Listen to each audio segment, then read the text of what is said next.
이게 왜 온유라고 하는 이 책 제목에, 그리고 이제 바로 뒤에 온유와 일종의 쌍둥이 같이 연결되는 게 고난이란 말이에요. 그러니까 이제 중간에 아사슬 염소라는 그게 이제 잠깐 들어오죠, 그렇죠? 편집자의 의도가 있는 거예요. 책을 만든 사람. 대제사장은 아침부터 긴장이다. 겉에 입는 배실, 예봇과 함께 머리에 의관, 허리띠 총 7개를 입어요. 12보석을 박아놓은 흉패를 가슴에 거는 것으로 이제 대제사장이 이제 의복이 다 완전히 정제되는 거예요. 정제가 된 거죠. 이날이 속죄일입니다. 그 다음에 이제 재미가 있잖아요. 그렇죠? 뭐 여기까지가 성막들에서 벗어난 대제사장의 모습이다. 예. 성소 안에 대제사장이 옷 밑에 매달은 금방울 소리가 들려지기를 바랄 뿐이다. 성소 안에 방울 소리가 들리는 그 순간 하늘로부터 하나님의 인자가 있었다는 증거잖아. 그러니까 세키나라는 것이 이제 성막 바깥에서 일어나요. 그러면 출애굽기에 보면은 불기둥과 구름 기둥이 인도했다. 그 불기둥이라는 게 이제 세키나예요. 일종의.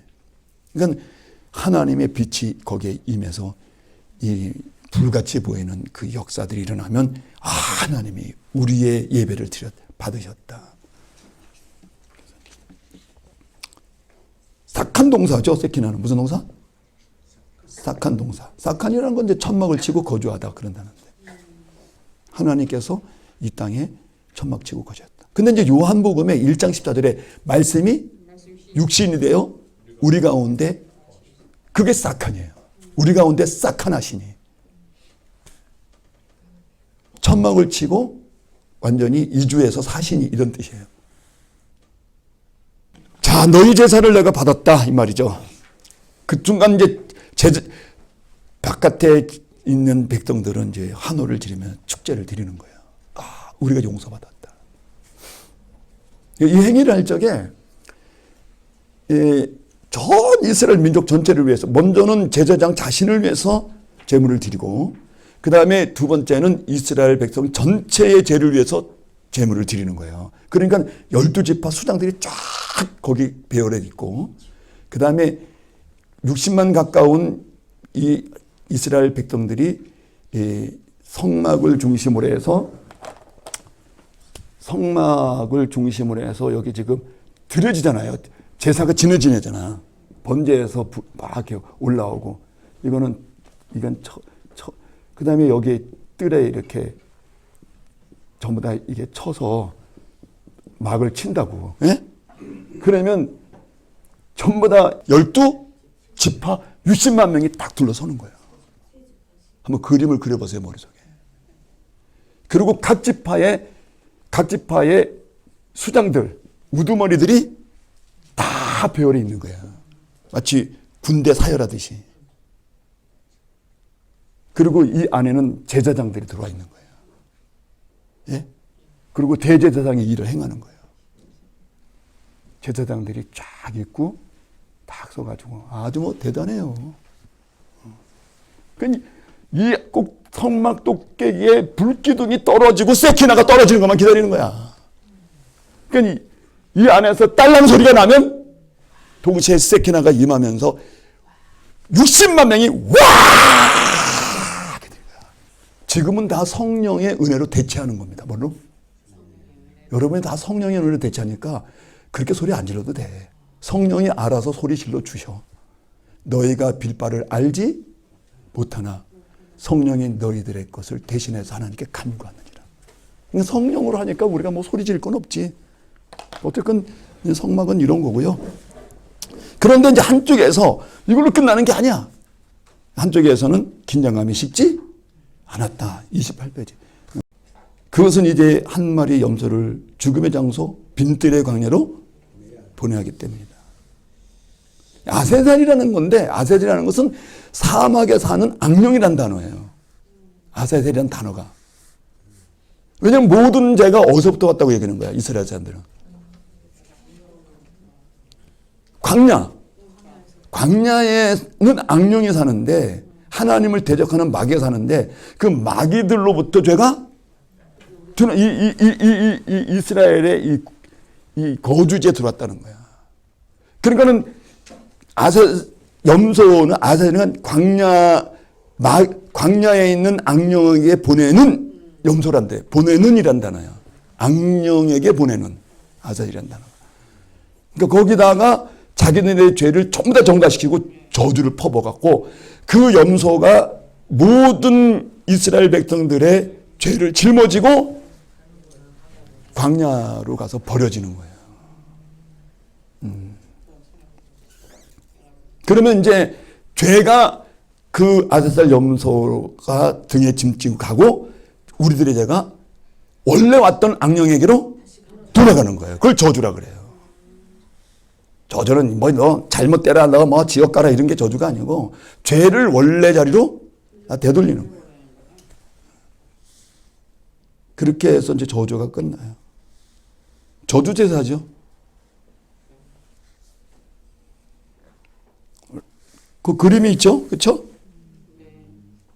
그 제사장이 이제 지금 저주를 퍼부은 염소를 끌고 막 강야로 가고 있죠. 레위기 16장에 자세히 나옵니다. 이 법도가 있어요. 아무렇게나 하는 게 아니야. 그런데 16장 5절부터 10절에 자세히 나오는데 그날은 죄의 몸값을 물으는 날이야. 우리들의 죄를 대신 물으는 거예요. 에레미야서 31장 34절에 뭐라 그래요? 내가 그들의 죄의 계약을 다시는 기억하지 않겠다. 아사셀 염소가 짊어지고 갔으니까. 근데 이것은 예수 그리스도의 하나의 표상이죠. 그리스도가 모든 죄를 짊어지고 어린 양 같이 되어서 이제 십자가에서 버려지는 거예요. 그래서 십자가는 광야에 있어야 되는 거예요. 그래서 예루살렘 성내에 있지를 못하고 성 바깥에 있었어요. 성 바깥으로 내쫓김을 받는 거지. 그래서 거기서 이제 인류의 죄를 대신 짊어지고 버려지는 거죠. 근데 이 염소가 이제 그냥 가는 게 아니고 29페이지에 보면은 이 염소가 읽어봐요. 이스라엘 백성 광야로 다시는 돌아오지 못한다. 이 염소는 거리 이곳저곳 다 순환의 행로를 거치지 그냥 극대고 가진 않아. 온 마을을 다 돌아다니는 거예요.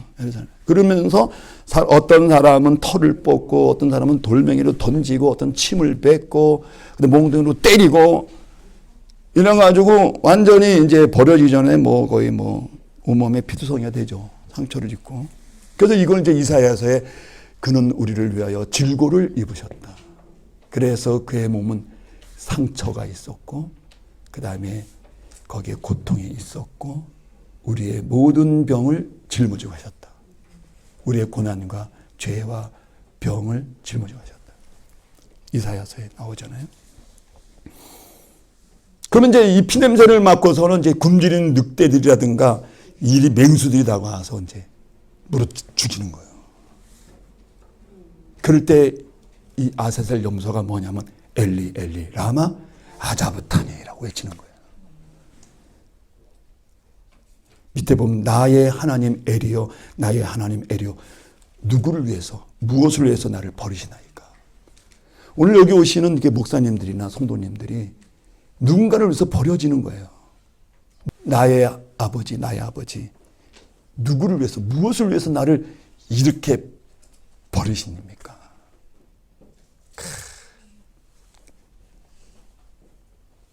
여러분 다 이게 누군가를 위해서 버려지도록 되어진 그런 사명자들. 사명자라는 건 아사셀 염소라는 뜻이에요. 아사셀 염소가 사명을 지고 갔잖아요. 여러분도 아사셀 염소 같이 버려지는 거예요. 영 이 공감이 안 되는가? 공감을 받으셔서 크게 위로를 받으시기 바랍니다. 여러분 교회도 집사님, 권사님, 장로님 가운데 이렇게 교회의 교육자의 사역에서 그 교회에서 누구를 위하여 나를 버리시나이까의 자리에 있는 장로님도 계신다 이거야. 그런 지사님도 계신다 이거야. 우리 목사님들도 그리스도의 사역에 왜 나를 버리시나이까? 저도 이 사역을 할 때 그 아사셀 염소처럼 버려진 자들에 의해서 유지된 거거든요. 교회도 그런 자들에 의해서 유지되는 거예요. 그럼 큰 의미로 하나님의 나라는 수많은 아사셀의 염소들에 의해서 유지되는 거예요.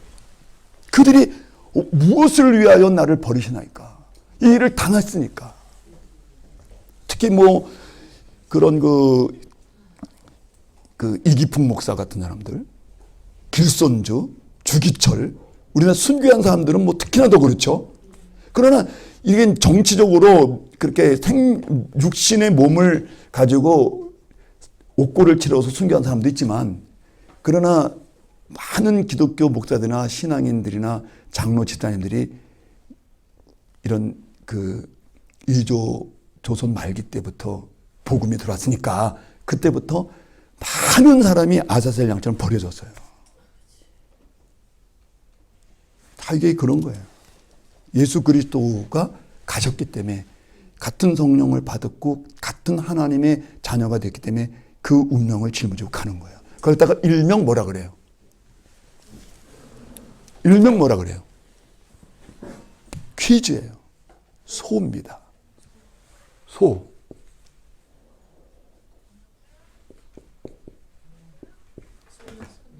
소명이라고 그래요. 그리스도인의 소명.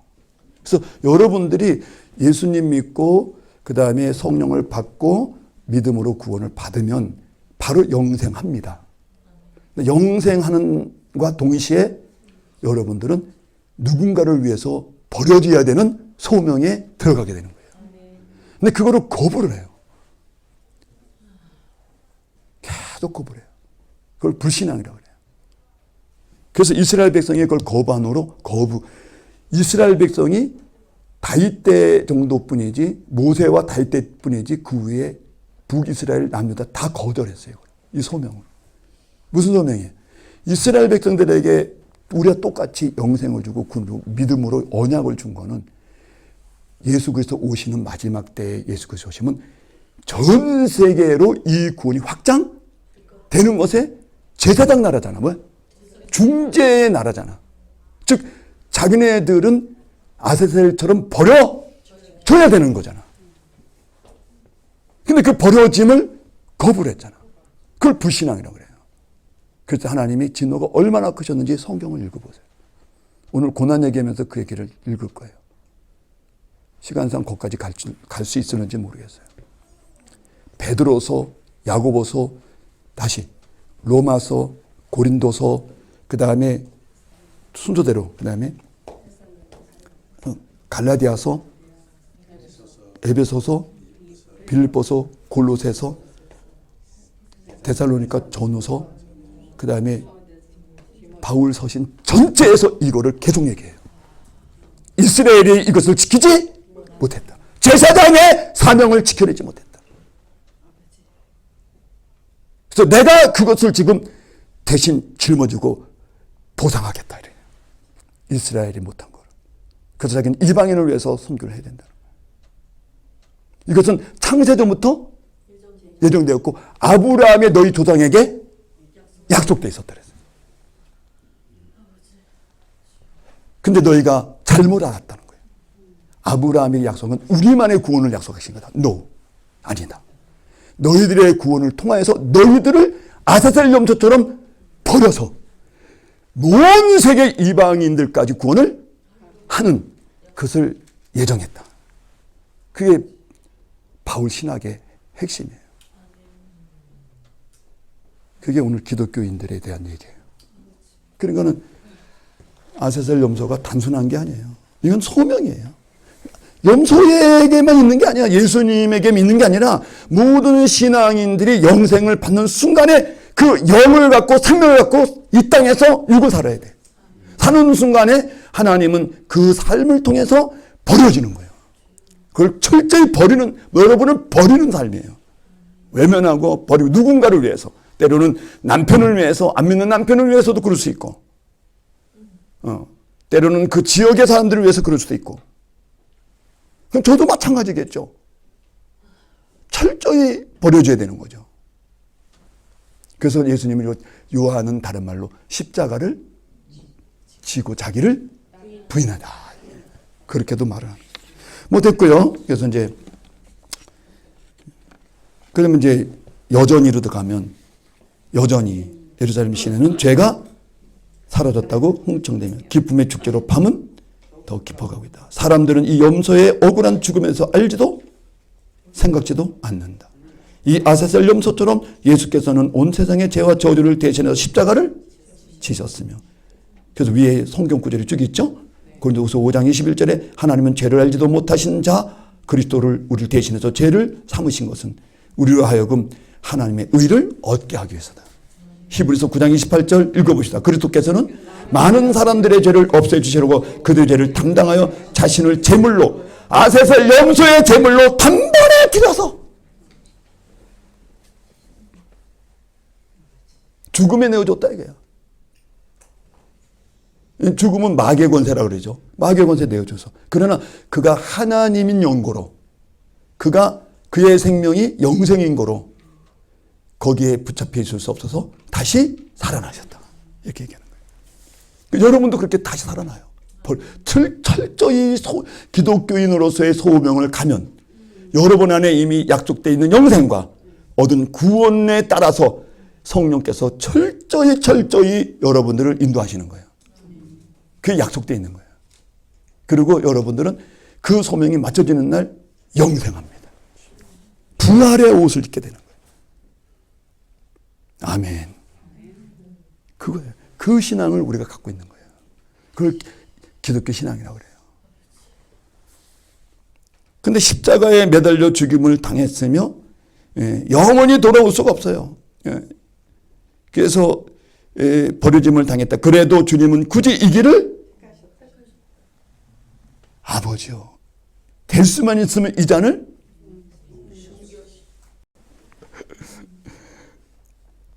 목사님들은 이 지금 짐을 다른 목사가 지게 해주세요. 난 못 지겠습니다. 그러나 아버지의 뜻대로 하시면 좋겠습니다. 그 길을 택했다는 거예요. 그래서 이 십자가 위에서 흘리신 희생의 피로 전 인류의 죄를 속죄하셨고 그분이 곧 그리스도를 믿고 구원받는 자마다 영원히 죄를 깨끗하게 하셨다. 뭐 이런 거죠. 오, 주님, 당신은 속았지.